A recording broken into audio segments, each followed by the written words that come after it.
Salut tout le monde, on se retrouve aujourd'hui pour un nouvel épisode sur mon voyage au Japon. Et dans la dernière vidéo, je vous avais dit que j'avais un sorte d'épisode bonus suite à mes 10 jours à Tokyo.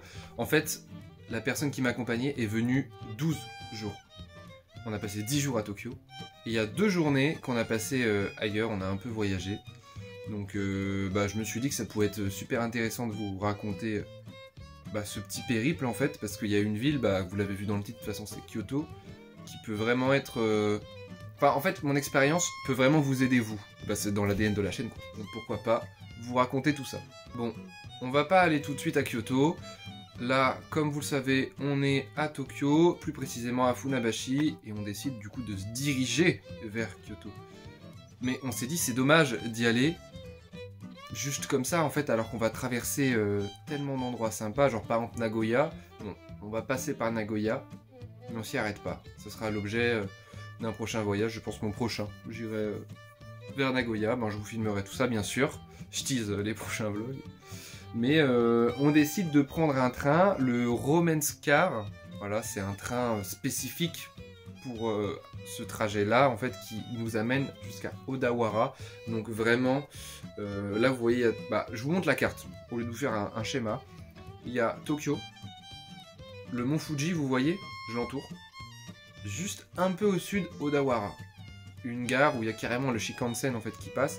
Donc nous, on prend un... Je vous expliquerai tout ça dans la vidéo des trains, mais il y a plusieurs types de trains, en fait. Il y a... par exemple les Special Express, il y a des trains, enfin je sais pas comment dire ça, c'est comme s'il y avait le Shinkansen, le TGV, et il y avait des sous-trains en fait, qui sautent des arrêts. Il y a 20 arrêts sur une station par exemple, t'as le train un petit peu de banlieue, de banlieue quoi, qui fait toutes les stations, puis il y en a un qui fait une station sur 2, puis une autre une sur 3, vous voyez un petit peu. Donc là on prend un train qui s'arrête peu de fois, en vrai. Et il fait les arrêts principaux, quoi. C'est un sorte de gros métro, je sais pas comment vous expliquer ça très simplement, sans rentrer dans les détails, parce que sinon ça va être très long. Mais je ferai une vidéo sur les trains prochainement. Bref, c'est pas le sujet. Donc on prend un train pour aller jusqu'à Odawara. Vous avez d'ailleurs les images montagneuses un petit peu en s'éloignant de Tokyo, parce que bien sûr, près de Tokyo, c'est des montagnes. Pour ceux qui ne le savent pas, je l'ai déjà dit plusieurs fois, mais le Japon, c'est 70% de montagnes. Ok, il y a quelques plateaux, donc 3 plateaux, il y a 3 grands plateaux. C'est pas comme en France en fait, où en France on va dire en gros que tout est plat, et il y a des villes un peu partout. Voilà, la population, il y en a beaucoup en Île-de-France, hein, mais c'est un peu réparti un peu partout, et il y a plein d'endroits en fait, c'est juste que c'est pas habité, mais ça pourrait l'être, il y a des champs, voilà quoi. Mais là-bas, c'est pas du tout la même chose. Il y a énormément de montagnes, comme vous le savez, il y a beaucoup de tremblements de terre là-bas. C'est lié un petit peu à la géographie en fait des lieux avec les plaques tectoniques qui sont sous le Japon en fait ou à côté. Du coup ça a créé des montagnes, voilà, dans l'histoire de la planète, ça a créé ces montagnes-là, ces massifs montagneux. Il y a même les Alpes japonaises juste à côté de Tokyo. Et du coup il y a beaucoup de montagnes. Donc à Tokyo, c'est le plus grand plateau du Japon. C'est pour ça en fait que tout le monde, enfin vous devez sûrement vous dire c'est bizarre, le Japon il y a pas tant d'habitants que ça par rapport à la densité de population qu'il y a dans les villes en fait. En fait c'est normal parce qu'ils sont tous au même endroit. Ils sont tous dans les mêmes villes en fait. Genre Tokyo, Yokohama, tout ça, enfin les grandes villes. Vraiment c'est au même endroit, c'est collé. Puis t'as le plateau où il y a Nagoya et l'autre plateau où il y a Kyoto, Osaka, Nara. Voilà. Après il y a d'autres grandes villes, hein. Mais il y a beaucoup de montagnes en gros, c'est ce que j'avais envie de vous dire. Donc vous le voyez, il y a énormément de paysages montagneux. Donc quand on prend le train pour des longues distances, c'est sublime, c'est très beau. On a vraiment l'impression de voyager à travers le voyage en fait. On est à Tokyo, grande ville, tout ça, vous voyez. Et hop, on prend un peu le train, et là on a l'impression d'être perdu. C'est vraiment exceptionnel en fait. Rien que voyager en train quand on fait des longues distances, on est dépaysé une nouvelle fois. Une fois qu'on arrive à Odawara, on décide de prendre un autre train pour aller jusqu'à Hakone. Hakone, c'est un lieu vraiment touristique, qui est connu notamment pour ce point de vue. Alors ça, c'est pas une image qui vient de moi, c'est une photo d'internet, hein, je précise. Mais ce visuel est super connu, vous l'avez sûrement vu si vous êtes sur cette vidéo-là d'ailleurs. C'est connu pour avoir une vue sur le mont Fuji, en fait on est juste à côté. On n'est pas loin du tout. Et notre objectif, vous l'avez compris, c'était de nous rapprocher de ce mont-là. Alors, on n'a pas pu monter sur le mont Fuji. Ça, pareil, j'en ferai une vidéo pour comment le gravir, parce que je compte le faire l'année prochaine. Mais il y a des dates spécifiques. En gros, en résumé, vraiment résumé, on peut le monter l'été, sinon faut être un pro. Voilà. Une fois qu'on arrive à Hakone, on décide de reprendre un autre train, mais cette fois-ci, il est spécifique. C'est vraiment un train beaucoup plus petit. Un train de montagne, en fait. Je vais essayer de vous dessiner là. Bon, je vais vous le faire avec les mains. Ça fait ce genre de trajet. En fait, il n'y a qu'une seule voie. C'est un train qui va très très lentement, genre vraiment, je pense, 15 km/h, et qui monte dans la montagne. Mais pas comme un téléphérique, où vraiment c'est sur des rails, quoi. Vous voyez, ça passe sur le flanc de la montagne, à une seule voie. Donc, il y a la montée et la descente. Mais j'avais... En fait, c'est logique comme trajet, mais ça m'a un peu interloqué au début, parce que je me suis dit, mais le trajet est trop bizarre. Genre, il fait une ligne droite, vous voyez, et il refait une marche arrière pour remonter. Hop. Une marche arrière pour remonter, vous voyez ou pas? Du coup, il y a des moments, il y a des croisements en fait. Et au moment où il y a ces croisements-là, c'est là que les trains en fait switchent de position, ceux qui montent et ceux qui descendent. Mais du coup, on voit les conducteurs qui sont ici au début. Ils s'arrêtent, ils descendent et on les voit changer de position, enfin changer de sens pour monter ensuite. Hop, ensuite ils redescendent, ils remontent et ça bouge. Et il y a un paysage magnifique parce que sur notre gauche, il y a vraiment un mur enfin la montagne quoi. Et des fois, on passe sur des ponts super hauts et on voit un ravin. Enfin, vous voyez les visuels, c'est magnifique, c'est époustouflant quoi. J'ai pas de mots. En plus, il y avait les couleurs d'automne, incroyable. Vraiment, ça, c'était un visuel sublime, magnifique, qui change vraiment de la vie de Tokyo. Quand on s'est arrêté, on a décidé de faire une sorte de petite randonnée, on va dire. Faut faire attention parce qu'il y a des ours, hein. Faut se méfier. Il y a beaucoup d'ours au Japon. Vraiment un mont à monter à cet endroit-là précisément si vous voulez. On a décidé de ne pas le faire parce qu'on était assez pressé par le temps. Comme vous le voyez à certains visuels, on est vraiment en pleine nature, mais on est face à la beauté de la nature.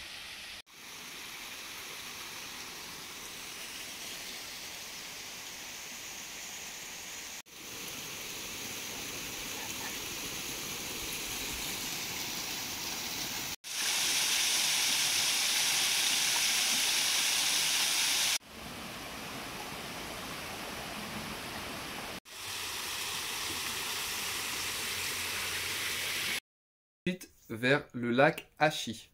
Donc c'est un grand lac, là vous voyez sur la carte, ça s'affiche, où il y a justement ce fameux point de vue qu'on va essayer en fait d'atteindre. Sur le chemin, bien sûr, il y a beaucoup de ryokan, ces fameux hôtels traditionnels japonais. Normal, on est près du mont Fuji, donc faut s'attendre à payer un certain prix hein, quand on va dans des endroits comme ça. Déjà, les ryokan, les hôtels traditionnels japonais, c'est plus cher que des hôtels occidentaux, on va dire. Mais là, le lieu fait que, déjà, de 1, ça peut être très cher, et de 2, même si vous avez l'argent, c'est blindé. Il faut s'y prendre à l'avance, en fait, pour être dans ce genre d'endroit. Bien sûr, pas de panique, si on a soif, il y a des distributeurs partout. On est au Japon, je rappelle, hein, il y a des distributeurs même au sommet du mont Fuji. Malheureusement, on arrive un peu tard pour prendre des photos 2 jours de ce lac-là, hein, genre le soleil se couche assez tôt au Japon, donc malheureusement, on a mis trop de temps, en fait, à atteindre... le lac. En même temps, c'était vraiment long. Il fallait monter toute une route. Il n'y avait pas trop de trottoirs. En fait, il fallait qu'on prenne le bus, mais on s'est dit on va monter à pied, ça va être beaucoup plus simple. Mais bon, c'est pas grave. Il y a quand même quelques visuels qui s'affichent, hein, vraiment pas mal. Il y a des forêts qui font un peu peur. On a l'impression qu'il y a des ours qui vivent dedans d'ailleurs. Et on arrive au fameux point de vue. Il y a quelques temples hein, sur le chemin, bien sûr, on est au Japon.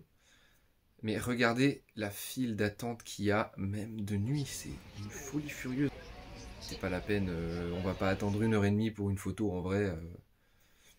En plus c'était de nuit, imaginez de jour.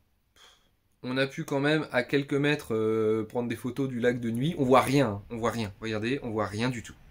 Il n'y a pas d'image exploitable, mais je vous les mets. Voilà. On sait jamais. Augmenter la luminosité de l'écran, loucher sur votre écran, on voit rien, mais bon. Ça peut être intéressant.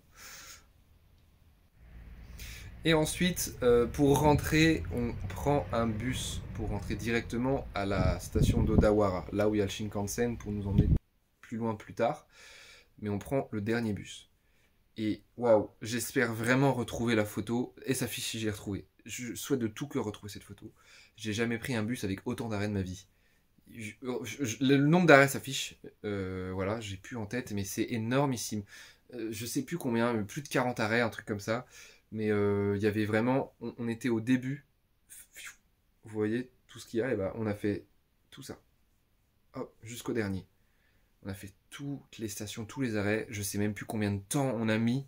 On a payé cher le ticket de bus en plus, hein, parce que c'est comme les trains, c'est à la station, hein, c'est pas autant, on reste 1 heure dans le bus, on paye 10 balles le trajet. Et je crois que j'ai payé plus de 10 € le trajet d'ailleurs. Mais c'est pas grave du tout. C'est pas grave du tout, au moins on était à Odawara, et comme je l'ai dit plus tôt dans la vidéo, c'est une station où le Shinkansen passe. Donc là on décide de prendre le Shinkansen, l'équivalent du TGV hein, chez nous en France, sauf que là, le train il est propre. Le train, il est ponctuel, mais dans les 10 secondes, il est là, quoi. Il y en a souvent, il y a de la place, il n'y a pas de mecs qui prennent des bouteilles de Polyakov dans les chiottes et qui ne payent pas les trajets. D'ailleurs, justement, aparté, anecdote, quand j'ai pris le TGV de Rennes pour aller jusqu'à Paris, pour rejoindre l'aéroport pour aller au Japon, il n'y avait pas de place assise, ma place était prise. J'ai demandé à ce qu'on me file ma place. Bah non, enfin j'allais pas me battre non plus, j'avais une grosse valise, je me suis dit c'est pas grave, au moins je vais pouvoir avoir l'œil dessus dans le hall du TGV on va dire. Et il y avait un mec qui puait vraiment la rue, hein. Enfin je sais pas, un clochard, je sais pas ce que c'était, qui était juste en face de moi. Il sortait une bouteille de vodka qu'il buvait à la bouteille et il s'enfermait dans les toilettes, fumait des joints. Voilà. Donc j'avais hâte de partir de ce train, c'était vraiment pas très agréable comme trajet, mais bref, il n'y a aucun rapport entre les deux trains, le Shinkansen et le TGV français, enfin genre c'est un monde à part quoi. Il n'y a pas de grève déjà, le train il est là quoi, enfin tu veux aller au taf le matin à 8 h en prenant le train, tu sais qu'il y aura un train, et puis il y a vraiment un Shinkansen, c'est comme les métros, il y en a vraiment, il y a à certaines heures de pointe, il y en a toutes les 3 minutes quoi, vraiment. Il y a plus de fréquence, enfin en fréquence il y a plus de TGV on va dire à passer au Japon que de métro à Paris quoi des fois, c'est un truc de malade. Il y a des wagons fumeurs aussi. Bon, c'est plus comme avant où on fumait dans le wagon carrément, mais il y a des fumoirs. Bah, on fume quand même dans le wagon, mais pas dans le wagon avec les autres voyageurs, quoi. Par contre, je vous cache pas que le fait que ce soit ponctuel, propre, t'as un voyage serein, enfin t'es safe quoi dedans, c'est un bon voyage. C'est vraiment très cher, très très cher, très très très cher. Bon, les trains en France maintenant c'est vraiment très cher aussi, hein. Mais bon. Là-bas, on a dû payer plus de 120 € aller pour faire Odawara Kyoto, je pense. Hein. Là, on avait pris la première classe, on s'était fait plaisir. On voulait tester un petit peu cette classe-là. C'était quelques euros de plus, enfin quelques yens de plus, donc peu d'euros. Je sais pas, on atteste. Bah, c'était pas trop mal, hein. Il y a quelques petits avantages. Déjà, les sièges, vous le voyez à ma grosse tête de Gaulmont là, qui bouge un petit peu. Enfin, il y a plus d'espace. C'est un peu plus confortable, mais en vrai, il y a peu de différence. Au retour, on a pris la seconde classe et il y avait vraiment peu de différence.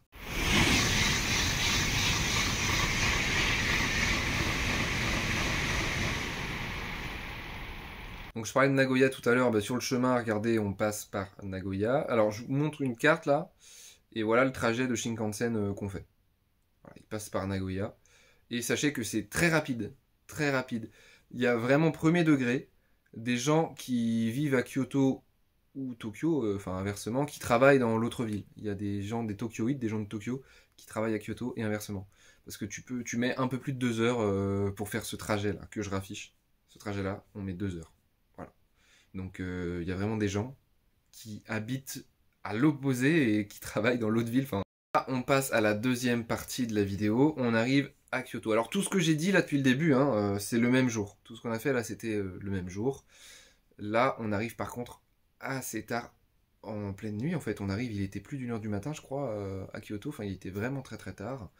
Donc on décide de rejoindre le Airbnb qu'on avait loué. Parce que de base, en fait, ce qu'on voulait faire, c'était faire nuit blanche. Se balader la nuit dans Kyoto, parce que l'objectif c'était de commencer les visites de certains lieux avant les premiers quarts de touristes qui auraient fait que certains lieux auraient été invisitables en fait. C'était inenvisageable d'y aller tellement c'est blindé de touristes Kyoto. Donc on a dû dormir 3 heures et on s'est levé à peu près vers 5 heures pour qu'à 5h30, 5h40, comme le soleil se lève tôt, on soit sur les lieux souhaités. Donc notre Airbnb était près du sanctuaire aux 10 000 torii. Et vraiment, je vous parle très sérieusement, il y a beaucoup de youtubeurs qui parlent du fait que Kyoto se soit bondé, c'est blindé et tout. En vrai, c'est vraiment le cas, c'est vraiment bondé et blindé. Il y a certains lieux, en fait, comme on sait que ça va être bondé et blindé, bon, c'est pas aussi cool qu'on l'aurait voulu. C'est pas du tout calme, reposant, c'est pas du tout temple, sanctuaire, c'est pas du tout ce qu'on recherche. Mais comme on s'y attend, et c'est bondé, mais il y a de l'espace quand même. Enfin, ça dépend des endroits, mais c'est moins bien, mais ça va. En vrai, ça va quand même. Mais cet endroit-là, vraiment, si vous venez que un jour à Kyoto, comme bah, là on fait, il faut absolument que vous commencez le matin par cet endroit. C'est vraiment obligatoire. Ce serait une erreur de ne pas le faire. Ce serait une erreur d'aller dans un autre temple le matin, parce qu'en fait, ce temple-là, même bondé, ça passe. Mais cet endroit-là, bondé, ça passe pas en fait. Vous allez détester l'endroit. Je vous explique un petit peu le lieu. Donc, au tout début, c'est une sorte de grande place, on va dire. Donc là, il y a quelques viols, je crois, qui s'affichent. Il y a personne. Alors, en vrai, on était 10. On était une dizaine de personnes, donc c'était le matin en plus, pas de bruit. Ambiance voulue. Dites-vous que tout ce que vous allez voir, là, sur cet endroit, on a mis 2 heures à le faire, en marchant très vite, parce que justement on voulait se dépêcher pour pas qu'on se fasse rattraper par d'autres personnes qui arrivent après. On va profiter tout en se dépêchant quand même. Sachez que venir ici l'après-midi, prendre des photos, des vidéos, c'est presque impossible. En fait, vous voyez un petit peu les lieux, c'est des grandes allées avec des torii en fait autour. Là, on marche, il n'y a personne. Mais la journée, déjà, c'est que des gens qui se croisent. Et c'est une file d'attente géante en fait pour faire le tour. Et puis tout le monde s'arrête pour prendre la photo, attendre qu'il y ait personne dans le champ de la caméra. Donc ça met 10 000 ans. Enfin, c'est bondé de monde, de touristes. Vraiment, tout le monde s'arrête pour prendre des photos et des vidéos.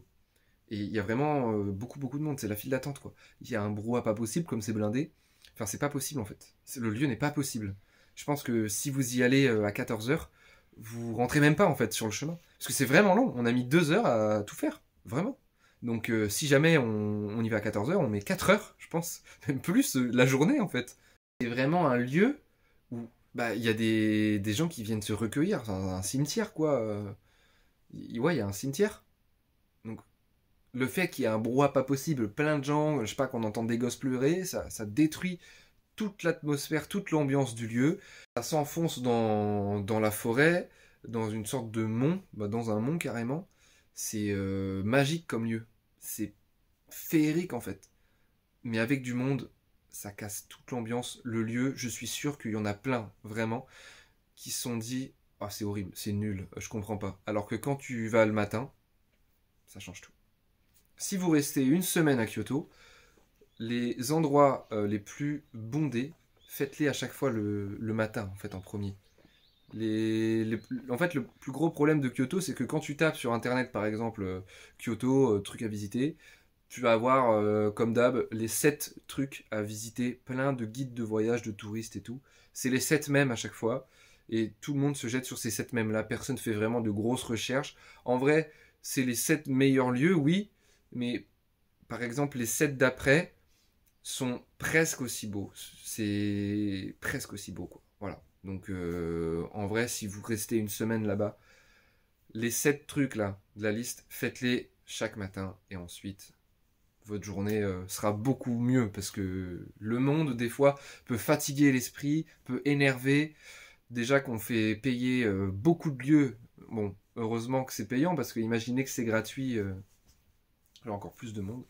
Mais ouais, déjà qu'on fait payer beaucoup de lieux, si en plus c'est blindé et qu'on peut pas marcher, enfin vous allez vraiment péter un câble. Pour résumer, venez au sanctuaire des 10 000 torii le matin. Ce sera vraiment reposant, calme, spirituel, un voyage dans le temps presque, et vous allez en ressortir émerveillé.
Ensuite, on passe par la forêt de bambou, où je crois que mes visuels sont un peu nuls.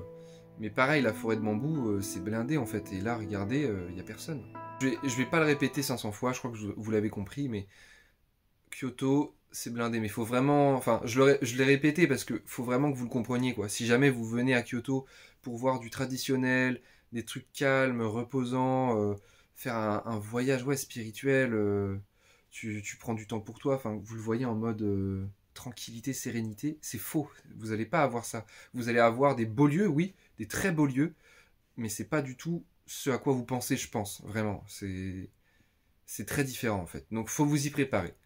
Ça peut être un superbe voyage tout de même, hein, ça dépend de comment vous voyez le tourisme, en fait.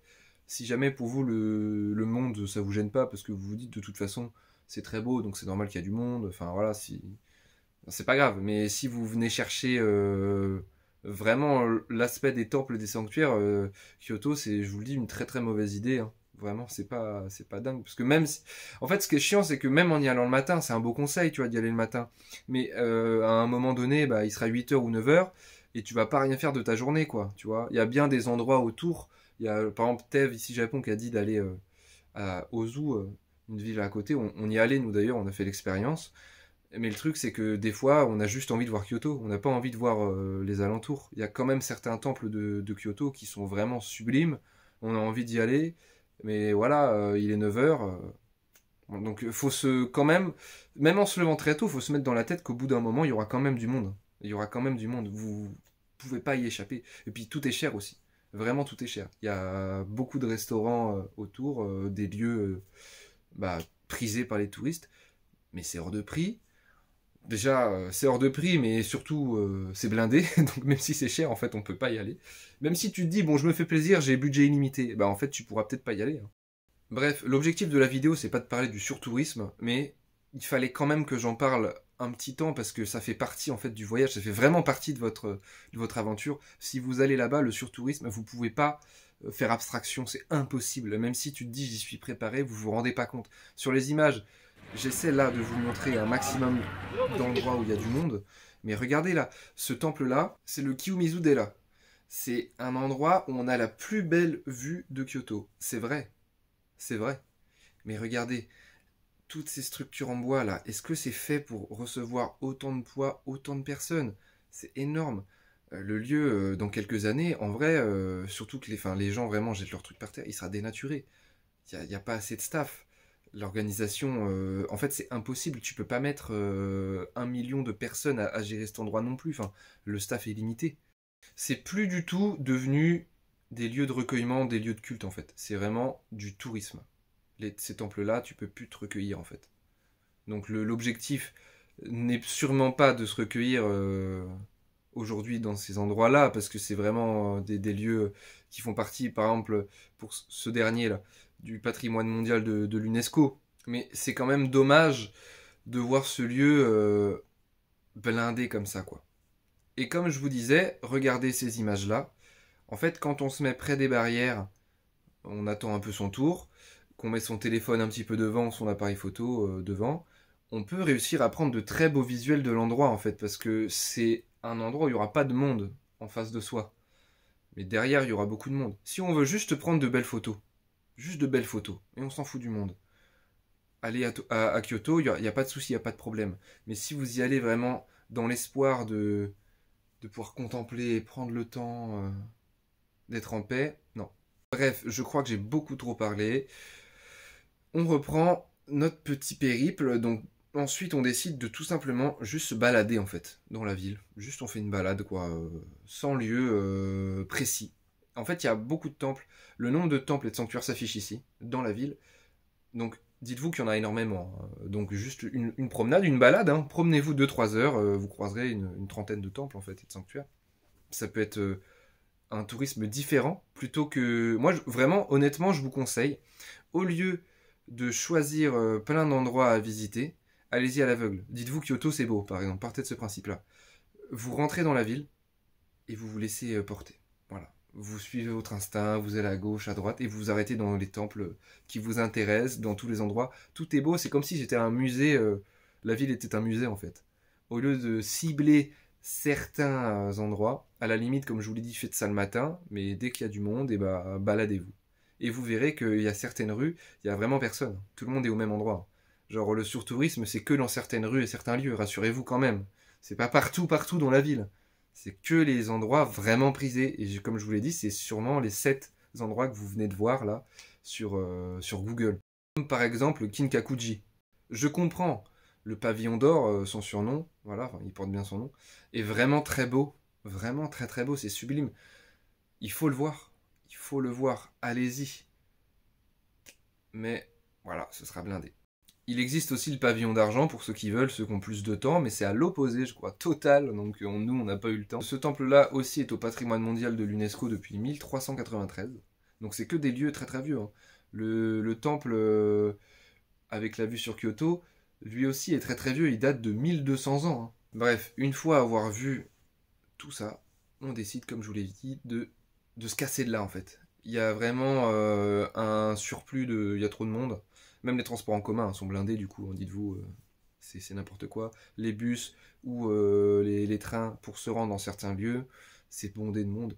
En fait, faut pas trop se plaindre parce que nous on est juste touristes, on vient visiter et on se casse. Mais ceux qui habitent dans la ville là, ça doit être horrible. Horrible. On va donc à Otsu, c'est vraiment une ville, c'est à 10 minutes, même pas, un quart d'heure max, voilà. Et il y a vraiment beaucoup de temples et de sanctuaires aussi là-bas.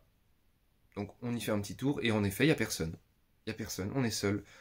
Le jour où on y avait été, tout n'était pas ouvert, malheureusement, mais on a pu voir beaucoup de lieux de culte, du coup, seul, avec l'ambiance recherchée de base d'un temple et d'un sanctuaire, qui ont vraiment fait plaisir et du bien.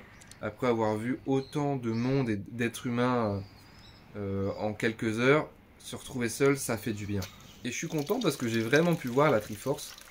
Je rappelle que la Triforce de base c'est un emblème, ça vient, en fait c'est dans Zelda mais ça vient de quelque part quoi. Donc voilà, un petit peu pour notre journée. Et on décide ensuite du coup de reprendre le Shinkansen. Et je crois que c'était un dimanche soir. Wow, regardez juste le monde.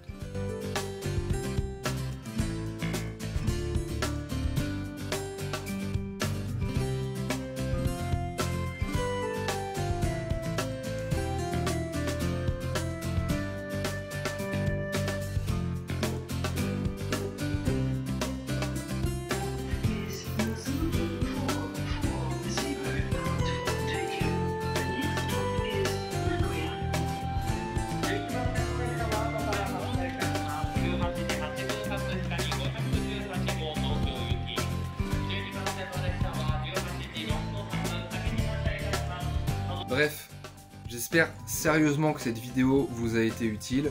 J'ai essayé de vous montrer un petit peu l'avant Kyoto, en vous montrant beaucoup d'images, tout en vous parlant du problème du surtourisme tout de même.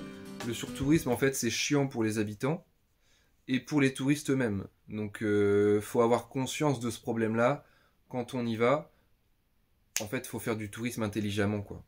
Donc choisissez vraiment bien vos horaires, premier conseil, et c'est vraiment le plus gros conseil que je peux vous donner. C'est le mieux. Parce que de toute façon, quoi qu'il arrive, quoi que vous fassiez, à un moment, les premiers quarts de touristes, ils vont arriver.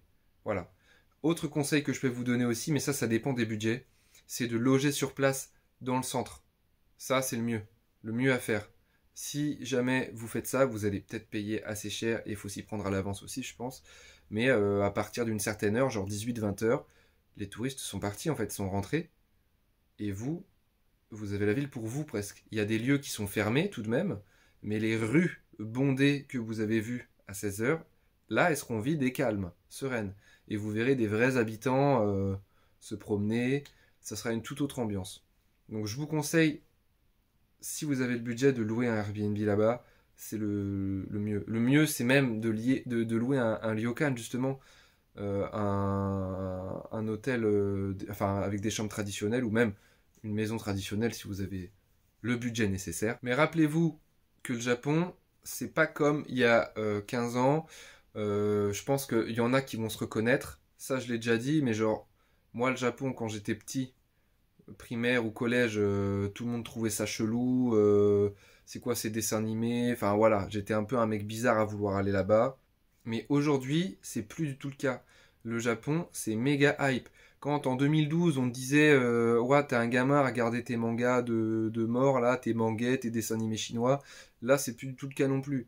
Les personnes qui disaient ça il y a quelques années, c'est les premiers suceurs de One Piece aujourd'hui. Donc gardez à l'esprit que quand vous ferez votre voyage au Japon, vous ne serez pas les seuls. Le Japon, c'est top hype mondial, là. C'est le voyage à faire. Donc quelques années, non, c'est comme il y a un moment, je pense, pour nos parents, c'était les États-Unis qui étaient vraiment ultra hype, c'était le rêve de tout le monde. Bah là, c'est le Japon. Mais dans 10 ans, ce sera peut-être, je sais pas moi, la Thaïlande. Donc si jamais vous faites un voyage aujourd'hui, dites-vous que vous serez confronté à du surtourisme, mais dans toutes les villes, même à Tokyo, hein, les quartiers que je vous parlais dans les autres vlogs, il y a beaucoup de personnes qui ne sont pas japonaises en fait dans ces endroits-là. Des fois, vous allez carrément vous retrouver dans les endroits. En fait, il n'y a pas de japonais quoi. Il n'y a pas de japonais. Il n'y a que des étrangers, pas forcément des français. Vous n'allez pas forcément peut-être faire la différence parce que si vous parlez pas japonais, bah vous pouvez pas reconnaître la langue, mais il y a beaucoup de chinois. Donc vous allez vite fait passer par là, vous allez vous dire bon bah c'est des asiatiques, vous faites pas trop la différence peut-être, je sais pas, mais bah juste à l'oral, vous savez que vous n'êtes pas en présence de japonais, mais c'est plus un groupe de chinois, surtout que les chinois voyagent en groupe. C'est peut-être d'autres asiatiques, parce que les gens qui voyagent au Japon, c'est surtout des gens de l'Asie, les Européens, on est, bah, les pourcentages s'affichent là, je crois que c'est 1%, on est très très peu, même si c'est méga hype, c'est le rêve de tout le monde, il y en a peu qui se permettent d'y aller, et on n'y va pas tous en même temps. Mais il y a quand même d'autres touristes que les Français, les Allemands, en fait, il y a tout le monde, quoi. Tout ça pour dire que le Japon, c'est hype, mais dans le monde, c'est pas hype que en France. J'espère que cette conclusion a pu répondre à pas mal de vos questions et de vos craintes. Moi, mon but, c'est pas de vous décourager d'aller à Kyoto, mais c'est plus d'y aller en connaissance de cause. Allez-y, mais voilà, je vous ai prévenu. Vous pouvez pas faire comme si vous saviez pas.